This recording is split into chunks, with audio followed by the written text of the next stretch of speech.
Labdien! Es esmu Ilga Patmalniece, modes māksliniece. Tā kā es kādu laiku esmu dzīvojusi ar Mārupi, un Mārupa man ir ļoti tuva. Es tur vienmēr braucu ar riteni. Un Mārupas jauniešiem es novēlu, lai vispār, ko es vispār gribētu novēlēt cilvēkiem, vispār kaut kādu tā kā ticību saviem, teiksim, ja tu esi tā kā jauns vai vecs, un ja tu kaut ko dari, ja tu esi kaut ko iecerējis, es gribētu novēlēt ticēt tam.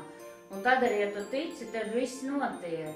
Un tas tev arī palīdz, ja tu novēlētu visiem sakopt savu vidi, lai viss būtu sakopts, nodarboties ar sportu. Es domāju, man patīk Mārupa, bet ir daudz celiņu, kur es vispār arī domāju braukt uz Mārupu un nūjot. Piemēram, nūjot vai staigāt, vienmēr tu brauc ar riteni un nepiemērtāt apkārtnes novēlu, lai viss būtu tā skaisti, būt aktīviem, mīlēt to savu vietu, par cik Mārupa ir vienkārši laba vieta un ticēt saviem spēkiem. Un es novēlu gaišas Ziemassvētkus un laimīgu jauno gadu, dzīvot, tā dzīve, ja tu esi jauns, tā dzīve ir šeit un tagad.